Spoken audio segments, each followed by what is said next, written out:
नमस्कार, बहुत स्वागत है आपका। मैं हूं आपके साथ योगेश पांडे।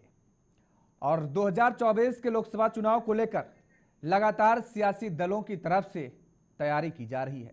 बहुजन समाजवादी पार्टी की मुखिया मायावती ने लोकसभा चुनाव को लेकर बड़ा ऐलान पहले ही कर दिया था कि वो लोकसभा का चुनाव अकेले ही लड़ेंगी और इसके साथ ही उन्होंने किसी तीसरे मोर्चे और किसी के साथ गठबंधन करने की अटकलों को भी खारिज कर दिया था। चर्चा चल रही थी कि तेलंगाना में बीएसपी और बीआरएस एक साथ आ सकते हैं, तो वहीं कुछ मीडिया रिपोर्ट्स में दावा किया जा रहा था कि बीएसपी इंडे गठबंधन का भी हिस्सा हो सकती है। लेकिन अब मायावती के इस फैसले ने कांग्रेस पार्टी और समाजवादी पार्टी के गठबंधन को यूपी में नुकसान पहुंचा सकती है, यह माना जा रहा है। अब ऐसे में सवाल यह है कि जिस मायावती के पास यूपी सिर्फ एक विधायक है यूपी में और उसकी अपने सांसद पार्टी छोड़ रहे हैं, उस नेता का इतनी बेसब्री से आखिर इंतजार क्यों है यूपी में कांग्रेस को, और उनका किसी के साथ गठबंधन करना किसे नुकसान पहुंचा सकता है, यह भी एक बड़ा सवाल खड़ा हो रहा है। बहरहाल बीएसपी गठबंधन का हिस्सा बनती है या फिर नहीं, दोनों ही स्थितियों में चुनाव के सियासी समीकरण बदलते देर नहीं लगेगी, क्योंकि मायावती विपक्षी गठबंधन में शामिल होती हैं तो फिर यूपी की अधिकतर सीटों पर बीजेपी के साथ सीधा मुकाबला होगा और एकला चलो की स्टैंड पर कायम रहती हैं तो फिर त्रिकोणीय मुकाबले की सूरत बन जाएगी। ऐसे में बीएसपी पर सभी की निगाहें लगी हुई हैं। पहले आपको बताते हैं कि बीएसपी अकेले चुनाव लड़ती है तो क्या इसके साइड इफेक्ट हैं, तो समझिए जरा कि यदि बीएसपी प्रमुख मायावती अपने एकला चुनाव लड़ने वाले स्टैंड पर कायम रहती हैं तो जिस पर वो अभी तक खड़ी फिलहाल दिख भी रही हैं, ऐसे में साफ है कि 2024 के लोकसभा चुनाव में त्रिकोणीय लड़ाई देखने को मिल सकती है। यूपी में त्रिकोणीय लड़ाई होने से समाजवादी पार्टी और कांग्रेस के गठबंधन को नुकसान और बीजेपी नेतृत्व वाले एनडीए को फायदा मिलने की उम्मीद जताई जा रही है। खास तौर पर उन सीटों पर बीजेपी को फायदा होने की ज्यादा उम्मीद है जहां पर मुस्लिम, दलित और पिछड़ों की आबादी अधिक है। समाजवादी पार्टी, कांग्रेस और बहुजन समाजवादी पार्टी में मतदाताओं के बंटने से एनडीए की जीत की संभावना और अधिक हो जाएगी और यदि बीएसपी अपनी चाल बदलते हुए विपक्षी गठबंधन का हिस्सा बनती है तो फिर लोकसभा चुनाव के सियासी समीकरण पूरी तरह से बदल जाएंगे। कांग्रेस, बीएसपी और समाजवादी पार्टी ने अगर साथ मिलकर चुनाव लड़ा तो सियासी मुकाबलों में नया मोड़ आएगा। उत्तर प्रदेश में नए सिरे से टिकट बंटवारा और प्रत्याशियों को इधर उधर भेजकर चुनाव लड़ाने की संभावना भी बढ़ जाएगी। बीएसपी विपक्ष के इंडिया गठबंधन में आती है तो सूबे की कई सीटों पर खासकर पश्चिमी यूपी में प्रत्याशियों में फेरबदल की संभावना बन जाएगी। ऐसी स्थिति में कहां बदलेंगे समीकरण, हम अपने खास मेहमानों से समझेंगे और उनका आपसे तारुफ भी हम करा देते हैं और जानेंगे इनसे कि आखिर किस तरह से यूपी में सियासी समीकरण बदलते नजर आएंगे अगर बीएसपी सुप्रीमो मायावती गठबंधन का हिस्सा होती हैं। तो फिलहाल अभी उन्होंने इस बात को महज अफवाह बताया है, उन्होंने सिरे से नकार दिया है कि वो किसी भी गठबंधन का हिस्सा इस लोकसभा के चुनाव में नहीं होंगी, वो एकला चलो की राह पर चलेंगे। लेकिन सवाल यहां पर एक और खड़ा हो जा रहा है कि जो सबसे पहले पत्ते खोलने वाली बीएसपी सुप्रीमो मायावती अब आखिर लोकसभा के चुनाव में अपने कोई पत्ते क्यों खोलती नजर नहीं आ रही हैं, प्रत्याशियों का ऐलान करती क्यों नजर नहीं आ रही है। क्या चुनाव आयोग की प्रेस कॉन्फ्रेंस का इंतजार है कि जैसे ही आचार संहिता लगती है और उसके बाद कोई नई चाल चली जाएगी सियासी दलों की तरफ से, क्योंकि कांग्रेस की तरफ से लगातार अभी भी ये खबरें आ रही हैं कि कहा जा रहा है कि कांग्रेस अभी भी बीएसपी को अप्रोच करने में लगी हुई है, बीएसपी से संपर्क साधने में लगी हुई है और कांग्रेस खासतौर पर यह चाहती है कि बहुजन समाजवादी पार्टी उत्तर प्रदेश में इस गठबंधन का हिस्सा हो, क्योंकि अखिलेश यादव और राहुल गांधी इसके पहले भी एक साथ आकर के चुनावी मैदान में ताल ठोक चुके हैं और वो देख चुके हैं कि दोनों लोगों के साथ आने से, इन दोनों युवाओं के साथ आने से उत्तर प्रदेश की सियासत में कितना बड़ा बदलाव होता है और कितना बड़ा नहीं हुआ है, ये पहले भी आकलन किया गया है और देखा गया है दोनों नेताओं की तरफ से। तो अब दलित वोट बैंक को खासतौर पर साधने के लिए, और बीएसपी सुप्रीमो मायावती को यही वजह है शायद कि अपने पाले में लाने की कोशिश, अपने साथ लाने की कोशिश की जा रही है। लेकिन फिलहाल मायावती ने अभी तक स्टैंड क्लियर कर रखा है कि वो किसी भी राजनीतिक दल का हिस्सा नहीं होंगे। एक सवाल यहां पर और उठ रहा था कि दरअसल क्या तीसरा मोर्चा भी कोई बनकर के खड़ा हो सकता है? क्या बीएसपी सुप्रीमो मायावती तीसरे मोर्चे के तौर पर उभर करके आएंगी और एआईएमआईएम का हम जिक्र करें या फिर अन्य राजनीतिक दलों का जिक्र करें, वो इसमें आएंगे क्या? ये भी एक बड़ा सवाल उठ रहा था। हालांकि मायावती ने अभी फिलहाल इस पर भी ब्रेक लगा रखा है। उन्होंने कहा कि न तो कोई तीसरा मोर्चा बन रहा है और न ही किसी गठबंधन के साथ वो जा रहे हैं। लेकिन सियासत में कब क्या हो जाए किसी को कोई अंदाजा नहीं होता है। हमारे साथ फिलहाल दीपक रंजन जी जुड़े हुए हैं, समाजवादी पार्टी के प्रवक्ता हैं। दीपक जी बहुत बहुत स्वागत है। कुछ ही देर में और मेहमान जुड़ेंगे, टेक्निकल इशू की वजह से अभी तक फिलहाल जुड़ नहीं पाए हैं। दीपक रंजन जी, मायावती को लेकर के लगातार सियासी अटकलें जो चल रही हैं बाजारों में, हालांकि मायावती ने साफ कहा है कि वो किसी गठबंधन का हिस्सा नहीं होंगी, लेकिन सियासी हलकों में चर्चा यह भी है कि कांग्रेस लगातार उनसे संपर्क साधने की कोशिश में लगी हुई है और यही वजह है कि कांग्रेस अभी तक उत्तर प्रदेश में एक भी कैंडिडेट का ऐलान नहीं कर सकी। बताया तो यहां तक जा रहा है कि कांग्रेस को प्रत्याशी, आपसे 17 सीटें तो ले लिए लेकिन प्रत्याशी नहीं मिल रहे हैं उनको। देखिए योगेश जी, जब आज देश को आदरणीय मायावती जी की जरूरत है, आज पूरा हिंदुस्तान जो है वो आज एनडीए के खिलाफ है, भारतीय जनता पार्टी के खिलाफ है, तो ऐसे में तो मायावती जी को निर्णय लेना है कि वो इंडिया ब्लॉक के साथ है या एनडीए ब्लॉक के साथ है या किसके साथ है। देखिए आज जब देश को बचाने का चुनाव है, 2024 का चुनाव, हिंदुस्तान को बचाने का चुनाव है, संविधान को बचाने का चुनाव है, लोकतंत्र को बचाने का चुनाव है। देखिए आदमी की विचारधारा या तो सत्ता पक्ष के साथ होती है या तो सत्ता पक्ष के खिलाफ होती है। 10 साल से आज जो है हिंदुस्तान में भारतीय जनता पार्टी की सरकार चल रही है, तो या तो उनकी नीतियों के साथ या तो इनकी नीतियों के खिलाफ है।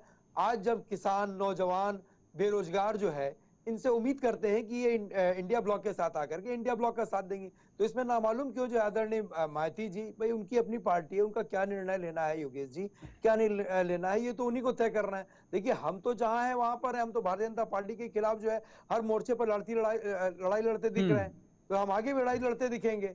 दीपक रंजन जी, एक सवाल मैं आपसे करने जा रहा हूं, हालांकि मैं खुद इस बात को कह रहा हूं कि ये सवाल बहुत हाइपोथेटिकल सवाल है जो मैं करने जा रहा हूं, क्योंकि हमने देखा कि किस तरीके से अभी इंडिया गठबंधन बनने के बाद कौन कौन से लोग इसके साथ थे और उसके बाद इस इंडिया गठबंधन का साथ वो छोड़ करके चले गए।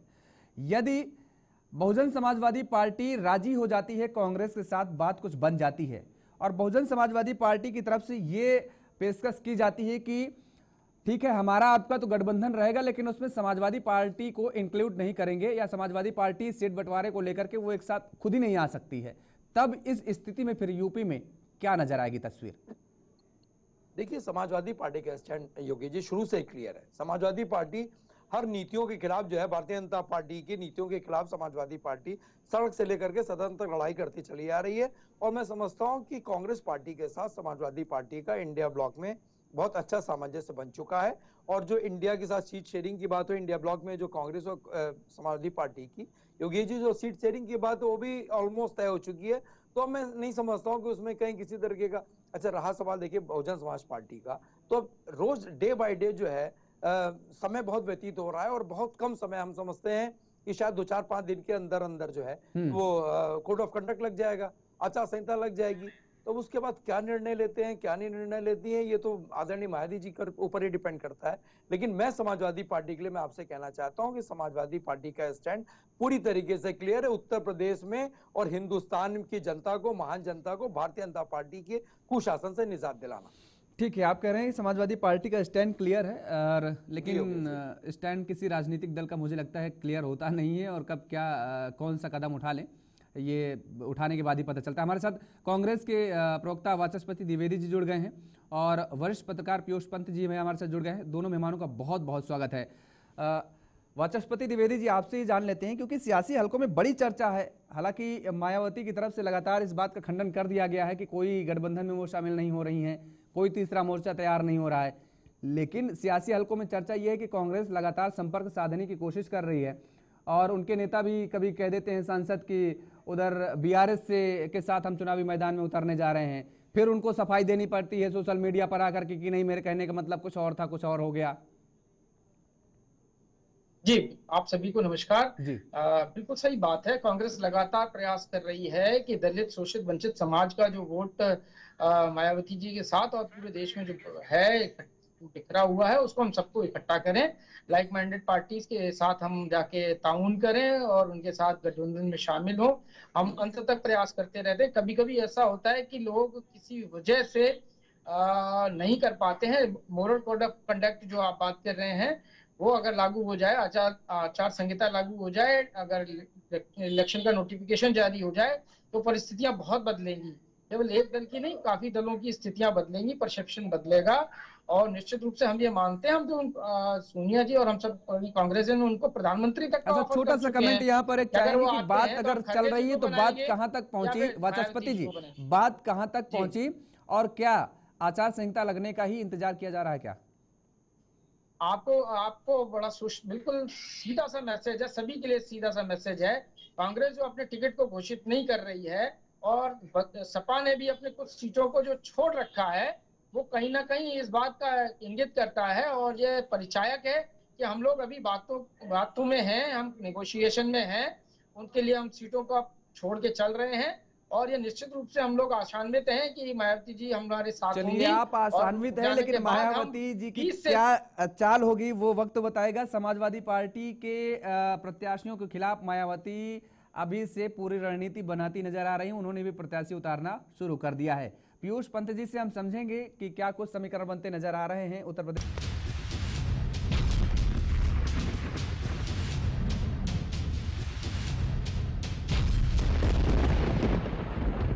ब्रेक के बाद एक बार फिर आप सभी का स्वागत है। हम चर्चा को आगे बढ़ाएंगे। हमारे साथ सभी मेहमान लगातार बने हुए हैं और सीधा रुख करेंगे पीयूष पंत जी का।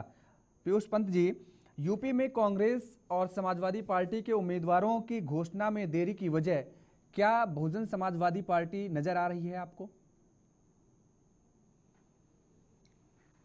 देखिए, उसके दो तीन कारण दिखाई दे रहे हैं। एक तो सिलेक्शन ऑफ कैंडिडेट, उसको लेके भी संशय है, खासकर कांग्रेस में है, क्योंकि कांग्रेस के पास इतने चेहरे हैं नहीं जो जिताऊ हो सकते हो को लेके।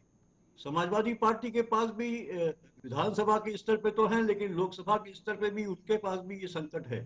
और तीसरा फैक्टर जो है वो मायावती का भी फैक्टर है, क्योंकि मायावती खुद भले ही वो कह रही हैं कि जो कि क्या नाम, वो अकेले चुनाव लड़ेंगी, लेकिन मुझे लगता है कि वो भी एक कहीं ना कहीं संशय में है। और कम से कम जो जहां तक मेरी जानकारी है, बीएसपी के अंदरूनी एक बहुत बड़ा वर्ग है जो ये चाहता है कि मायावती जो है इंडिया इंडिया गठबंधन के साथ मिलके जो है चुनाव लड़ें, क्योंकि उनका ये मानना है कि अगर अगर मायावती जो है नहीं ऐसा करेंगी तो जो जाटो वोट बैंक उनका है वो लगातार जो है वो घटता चला जाएगा। और हर पार्टी को अपना वोट बैंक बढ़ाना चाहिए, बीएसपी को भी बढ़ाना चाहिए, उनका ये मानना है। और वो तभी हो सकता है कि जब आप इंडिया अलायंस के साथ मिलके जो चुनाव आप लड़ेंगे बीजेपी के खिलाफ, तभी आप जो है दूसरी पार्टियों के साथ अगर आप गठबंधन करेंगे तो ही आपको वोट मिलेगा, आपकी जो पकड़ होगी दूसरे वोट बैंक पे भी होगी। क्योंकि वैसे भी अगर हम देखें तो लगातार मायावती जी का जो है वो वोट बैंक घट रहा है। अगर आप देखिए तो लगातार जहां वो एक टाइम में 23% उनका वोट बैंक था जाटो वाला, हालांकि 2007 में 30 के लगभग पहुंच गया था, वो घट के लगातार 13% पे आ गया है वो। और सीटें भी उनको 2014 में तो एक सीट मिली थी उनको लोकसभा की। और जो है कि जब अलायंस किया उन्होंने 2019 में समाजवादी पार्टी के साथ, तब उनको बहुत फायदा हुआ था। हमने सब ने देखा 10 सीटें उनको मिली थी, जबकि लेकिन समाजवादी उस पार्टी को दौरान 5 ही उन्होंने सीटें आरोप मिल भी तो पाई। लगाए थे कि बीएसपी का तो वोट बैंक ट्रांसफर हो गया समाजवादी पार्टी के साथ, लेकिन सपा का वोट बैंक ट्रांसफर नहीं हुआ बीएसपी के साथ। अगर ऐसा नहीं होता तो 10 सीटें मायावती को कैसे मिलती? निश्चित रूप से ट्रांसफर हुआ होगा। हाँ, ये है कि मात्रा की हो सकता है कि ज्यादा परसेंटेज जो है बीएसपी का वोट एसपी को ट्रांसफर हुआ होगा और उस हिसाब से एसपी का थोड़ा कम हुआ होगा। लेकिन अगर ऐसा नहीं होता तो आप देखिए ना, मायावती अपने बूते पे लड़ी थी 2014 में, एक ही सीट मिली थी उनको, और एक भी शायद नहीं मिली थी, एक भी नहीं मिली थी उनको। और 2019 में वो 10 सीट हासिल कर लेती हैं, तो इसके मतलब कि वो वोट ट्रांसफर हुआ है उनका। ये कहने की बात है कि वो इसको डिनाई करें वो।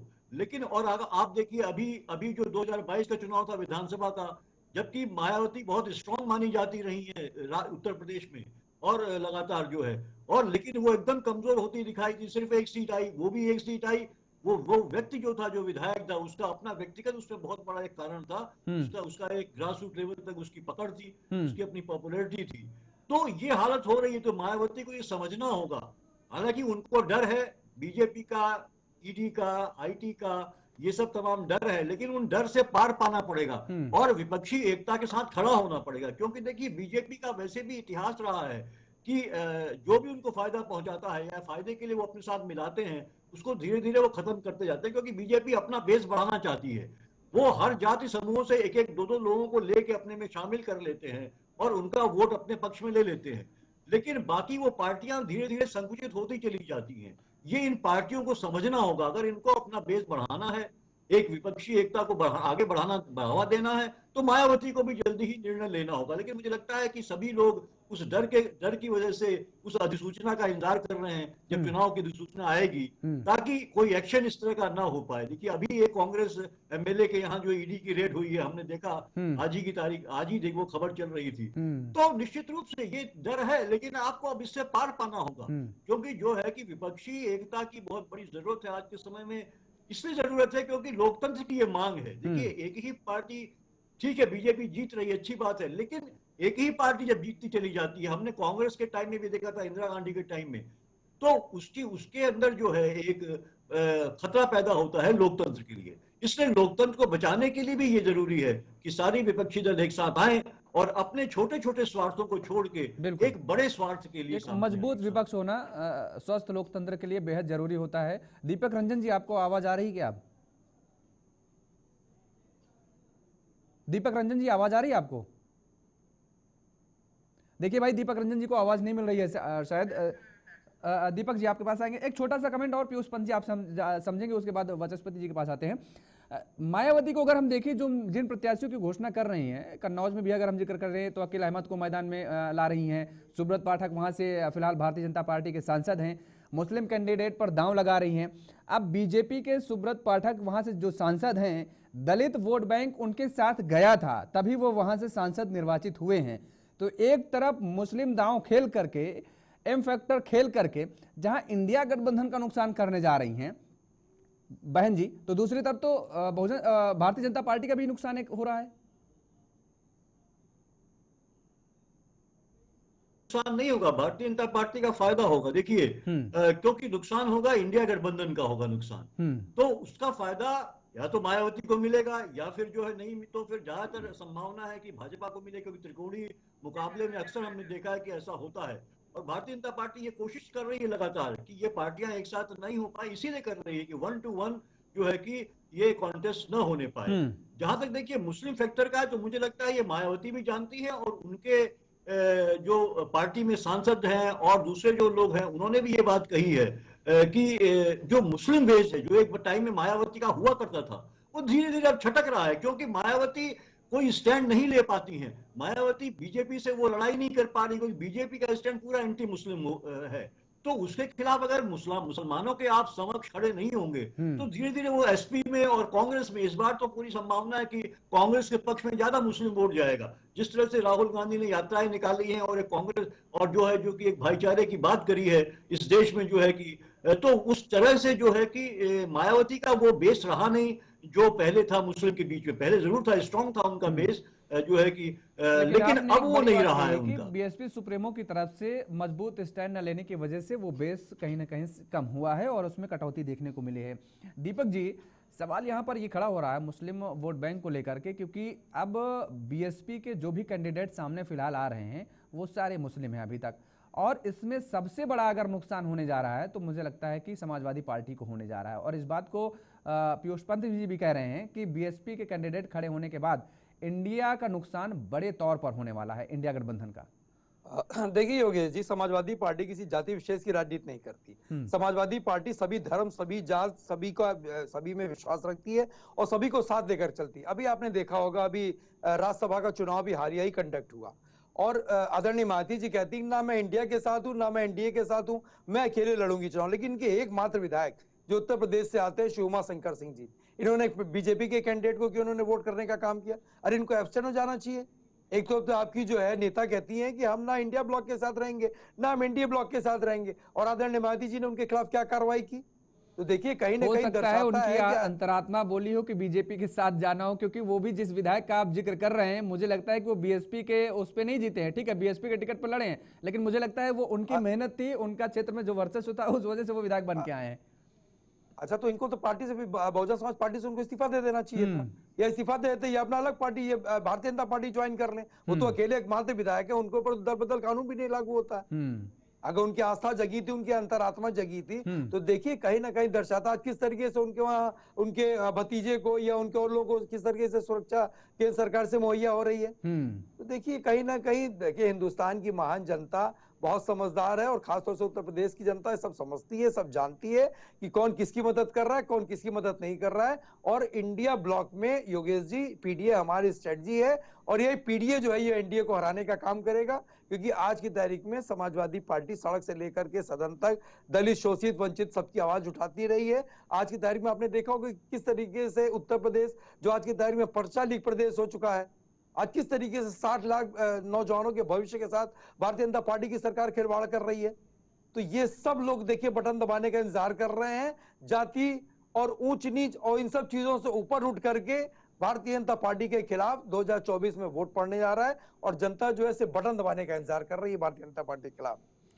ये बात आप कह रहे हैं ठीक है, लेकिन एक बात यहाँ पर समझने की जरूरत है हमें दीपक जी। वाचस्पति जी ने कहा कि देखिए, जो मैंने जिस सवाल को कहा कि बहुत हाइपोथेटिकल सवाल मैं पूछ रहा हूँ, उस सवाल पर थोड़ी सी मुहर वाचस्पति जी ने लगाई है। ये कह रहे हैं कि बातचीत चल रही है। बातचीत अगर चल रही है तो फिर सवाल वही है मेरा आपसे कि क्या कांग्रेस जब बीएसपी के साथ यदि आती है, तो यदि आती है तो समाजवादी पार्टी फिर क्या कंप्रोमाइज करेगी सीटों को लेकर के? जिन सीटों पर प्रत्याशियों का ऐलान कर चुका है समाजवादी पार्टी की तरफ से, किया जा चुका है, उन सीटों पर नाम वापसी होगी क्या? देखिए योगेश जी, क्या बातचीत चल रही, क्या बातचीत नहीं चल रही, इस विषय में मुझे कोई जानकारी नहीं। अगर आपको जानकारी हो तो आप बेहतर बता सकते हैं। मुझे नहीं, बेहतर क्योंकि कांग्रेस की तरफ से बातचीत चल रही है, तो वाचस्पति द्विवेदी जी हमारे साथ जुड़े हुए, वो कह रहे हैं कि बातचीत चल रही है, वो बेहतर बताएंगे। हमारी समाजवादी पार्टी की बातचीत अंतिम दौर में पूरी हो चुकी है कांग्रेस पार्टी से, और इंडिया ब्लॉक पूरी तरीके से इंटैक्ट है। परसों तक आपको मालूम था कि मनोहर लाल खट्टर जी जो इस्तीफा दे देंगे, आपको मालूम था? कल दे दिया उन्होंने इस्तीफा। मालूम तो उन्हें भी नहीं था दीपक जी, मालूम तो उन्हें भी नहीं था। एक दिन पहले जाते हैं प्रधानमंत्री नरेंद्र मोदी कितनी बड़ी बड़ी तारीफ करते हैं, स्कूटर की वो कहानी सुनाते हैं, एक बाइक की, एक बाइक पे बैठ करके किस तरीके से दिल्ली जाया करते थे। देखिए मैं योगेश जी मैं कहना चाहता हूँ, मैं समाजवादी पार्टी का प्रवक्ता हूँ, मैं समाजवादी पार्टी की मैं जिम्मेदारी लेते हुए, चलिए मैं आप ही से, मेरा दरअसल सवाल मेरा आप ही से था कि क्या आप सीटों पर, जिन सीटों पर प्रत्याशी का चयन कर चुके हैं, उनके नाम वापस लेंगे कि नहीं? मेरा सवाल आपसे ही था और आपकी पार्टी के लिए ही था। बहरहाल आएंगे और बेहतर जानेंगे वाचस्पति जी से कि क्या बात चल रही है और कहां तक बात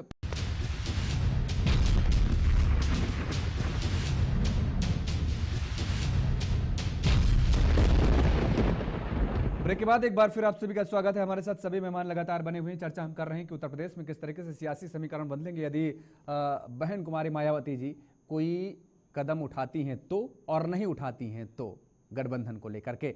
वाचस्पति जी, दीपक जी कह रहे हैं कि बात तो वो नहीं बता सकते। खैर, उन्होंने ठीक कहा कि बात कांग्रेस की चल रही है। हमने हालांकि पिछली बार लास्ट सवाल भी आपसे यही पूछा था कि कहां तक बात पहुंची है, और यदि कोई ऐसी स्थिति बनती है, बहन जी कहती हैं कि ठीक है हम आप साथ में आ सकते हैं, फिर आपको साइडलाइन करना पड़ेगा समाजवादी पार्टी का, संभव है क्या कुछ ऐसा? नहीं, मैं आपको बार बार कह रहा हूं कि हमारी बात, हमारे नेतृत्व की बात उनसे मायावती से चल रही है। नहीं चल रही है, लेकिन उसके आगे वाला मेरा सवाल जो है उसका जवाब मैं चाहता हूं। मैं आ रहा हूं, मैं उसी बात पर आ रहा हूं।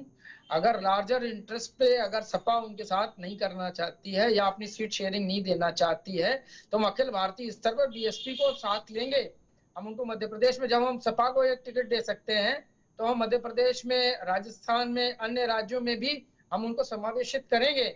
और ये भी हो सकता है कुछ बसपा के टिकट पर हमारे कांग्रेस के सिंबल पे लोग लड़े, कुछ उनके हमारे सिंबल पे लड़ सकते हैं, कुछ उनके हमारे सिंबल पे लड़ सकते हैं। कुछ इस तरीके की बात भी हो सकती है। अगर अखिलेश जी उस पर रिजिड रहते हैं, वैसे मुझे लगता नहीं है कि वो रिजिड रहेंगे, जैसा कि सपा के प्रवक्ता जी कह रहे थे कि ऐसा संभव नहीं है। अगर ऐसा संभव नहीं था तो पिछले लोकसभा इलेक्शन में उनको कैसे आपने गठबंधन में लिया था?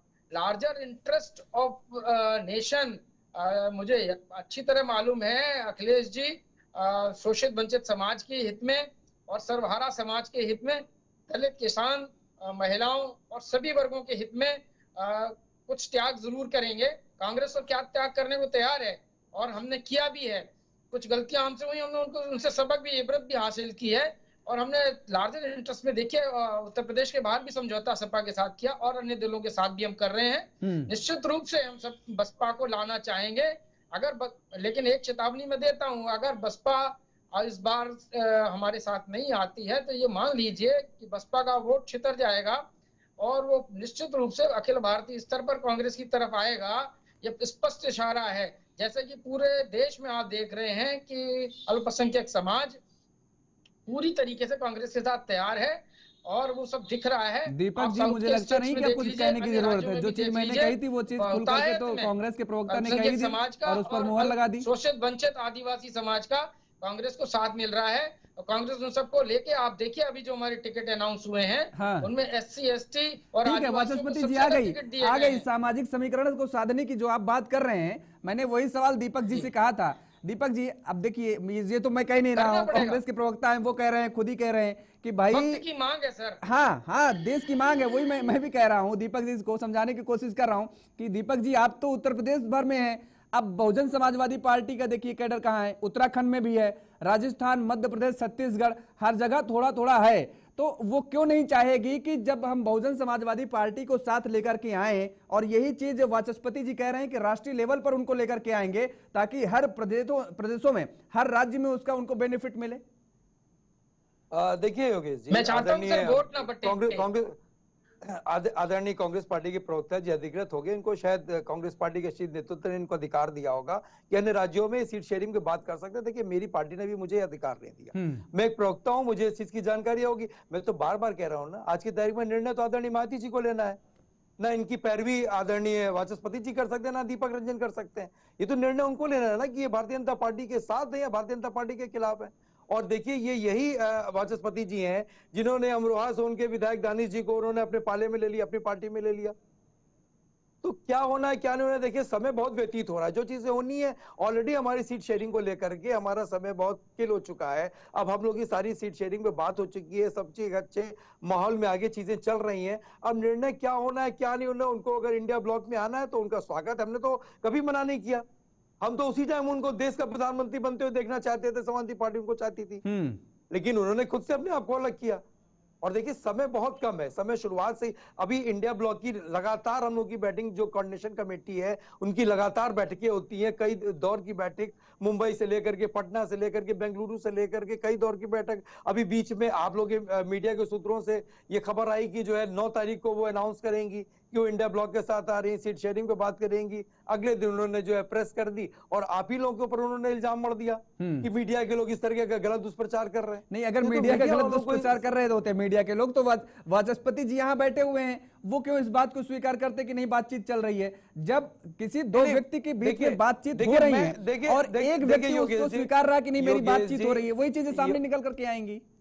अरे योगेश जी, तो मैंने कहा ना कि मैं अधिकृत नहीं हो सकता, शायद वाचस्पति जी को अधिकार मिला, मुझे नहीं जानकारी। ठीक है, छोटा सा कमेंट वाचस्पति जी, उसके बाद आते हैं पीयूष जी के पास।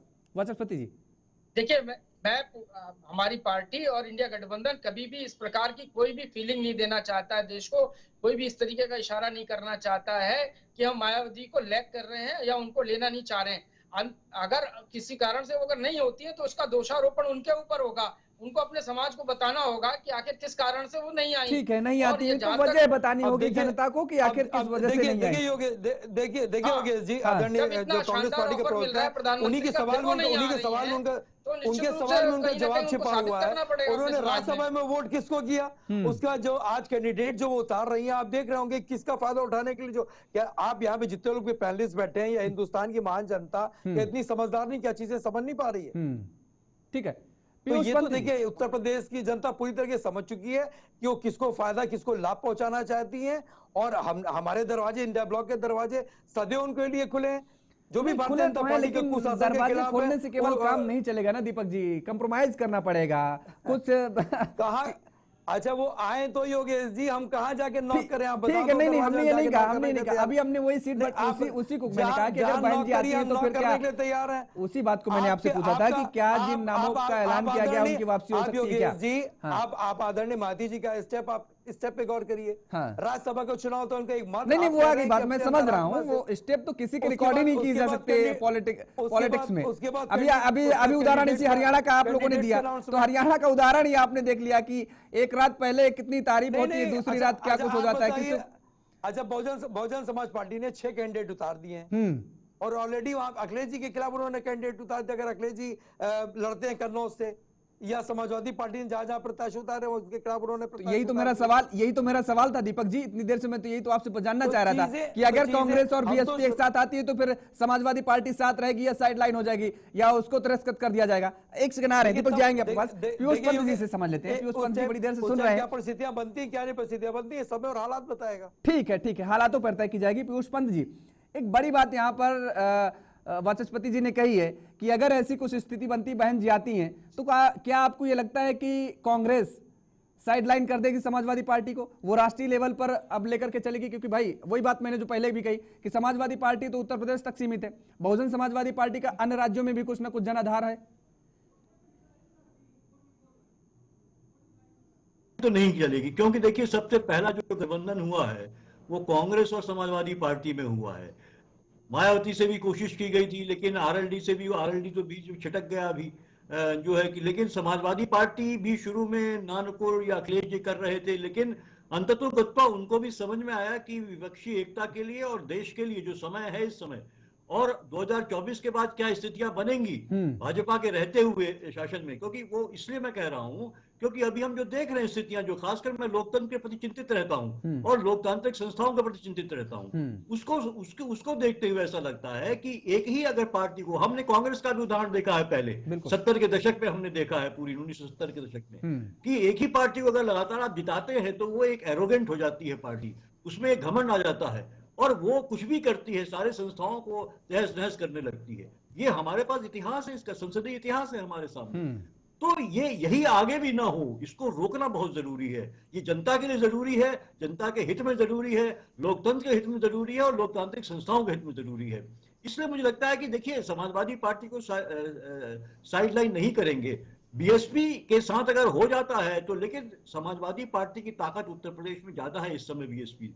तो अगर हम देखें बीएसपी का वोट बैंक घट गया है 12%, लेकिन अभी मुझे लगता है कि जो वोट उन्होंने कैंडिडेट डिक्लेयर कर दिए हैं मायावती जी ने, वो भी एक कहीं ना कहीं बार्गेनिंग के लिए इस तरह का काम वो कर रही, ताकि आगे उनको बार्गेनिंग पावर मिल सके उसके लिए, क्योंकि उनकी भी समझदारी क्या है। देखिए अभी ये भी स्थिति बनने वाली है, अगर मायावती नहीं आती अलायंस में तो 2-3 ऐसे सांसद है जिन्होंने ये बात कही है कि वो पार्टी छोड़ के या तो समाजवादी पार्टी से या कांग्रेस से चुनाव लड़ेंगे, क्योंकि उनको लगता है कि खाली जाटो वोट आधार पे आप जो है कि ये लोकसभा चुनाव जीत नहीं सकते हैं। जहां बीजेपी ने वैसे भी बहुत सारा एक चंक ऑफ जाटो वोट्स अपने हिस्से में कर लिया है वहां पे, और दलित नॉन जाटो तो है ये बीजेपी के पास, तो इसलिए ये संकट है, अंदरूनी संकट भी है। मायावती चाहे समझे न समझे।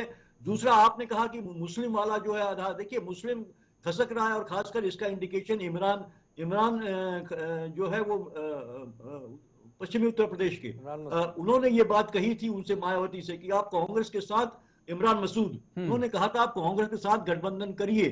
मायावती नाराज हो गई, उन्होंने उनको पार्टी से निकाल दिया। दानिश अली को लेकर जो जिस तरह से उनका अपमान किया गया, कहीं मायावती सामने नहीं आई, उनसे मिली नहीं, उनको एक सांत्वना नहीं दी। लेकिन पीयूष जी यहाँ पर जैसे आपने वोट बैंक का जिक्र किया कि वोट बैंक प्रतिशत घटता जा रहा है, अगर हम वोट बैंक प्रतिशत का जिक्र कर लेते हैं तो 14 में बीएसपी को 19.8% वोट बैंक मिला, 0 पर गई, और 19 में यही वोट बैंक जो है 19.4% मिला, 10 सीटें आ गई, यानी 0.4% वोट बैंक कम रहा लेकिन 10 सीटें। तो यहां पर अगर हम वोट बैंक शेयर को लेकर के जिक्र करते तो मुझे लगता है कि वो सीटों पर फिर बड़ा मिसमैच हो जाएगा तब तो। नहीं, देखिए उसका कारण क्या होता है कि देखिए सीटें क्यों ज्यादा आ जाती हैं आपका, अगर आपको परसेंटेज हो, क्योंकि वहां पे कुछ जगह पे जो आपको ज्यादा वोट पड़ता है उस हिसाब से, और वो जो है कि दूसरी पार्टी अगर वहां पे एसपी के साथ अलायंस में थी, एसपी का वोट भी पड़ा, कुछ पॉकेट्स में कुछ कॉन्स्टिट्यूंसी में ज्यादा वोट पड़ता है तो वो सीटें आपको मिल जाती हैं। ओवरऑल जो आप देखते हैं तो आपको कम सीटें, जो परसेंटेज ऑफ वोट मिला है, तो उस हिसाब से जो है कि सीटें बढ़ जाती हैं। तो यही हुआ, मायावती जब जब अलायंस में आई है उनकी सीटें बढ़ी हैं, और जब जब अकेले लड़ी हैं वो, तो जो है कि उनकी सीटें 2007 का अगर हम छोड़ देते हैं उदाहरण, तो उसके बाद उनकी जो है सीटें जो है 2007 में भी उन्होंने ब्राह्मण, अपर कास्ट और तमाम अलायंसेस किए थे, उनको अपनी उन्होंने काफी बहुत लंबे समय से उन्होंने उस तरह की जो है कि ब्राह्मणों के साथ एक अलायंस किया था, वो मतलब कास्ट वाइज जो है अपर कास्ट और जाटों के अलग भी गई थी वो अलायंस में, कई कास्टों को लेके आई थी वो, तो उसका फायदा उन्हें 2007 में मिला था। लेकिन वो जहां जहां सीमित जाटव अगर वोट बैंक पे सीमित हो रही हैं, तो वो वोट बैंक भी घट रहा है और उनकी सीटें भी घट रही हैं। बिल्कुल, बहरहाल तो ये खतरा ये साफ है कि बीएसपी सुप्रीमो यदि किसी के साथ गठबंधन करती हैं तो, और नहीं करती हैं तो, दोनों स्थिति में बड़ी असमंजस की स्थिति उत्तर प्रदेश में बनी हुई है और सियासी समीकरण बदलने वाले हैं, और वो भी आगे आने वाले समय में नजर आएंगे कि आखिर अब क्या कुछ होने वाला है। आप सभी मेहमानों को हमारे साथ जुड़ने के लिए, समय देने के लिए बहुत बहुत शुक्रिया, बहुत धन्यवाद। समय के अभाव के चलते चर्चा को हमें यहीं पर विराम देना पड़ रहा है, और लगातार सभी राजनीतिक दलों की तरफ से 2024 के विधानसभा चुनाव को लेकर के पूरी तैयारियां की जा रही हैं, और इन्हीं तैयारियों के बीच में अब क्या होगा, बीएसपी सुप्रीमो मायावती का अगला कदम, ये आने वाला वक्त बताएगा। हम भी देखेंगे और आप भी देखेंगे, तब तक इंतजार करिए। मेरे साथ फिलहाल इतना ही। खबरों के लिए आप देखते रहिए JK24/7 न्यूज। नमस्कार।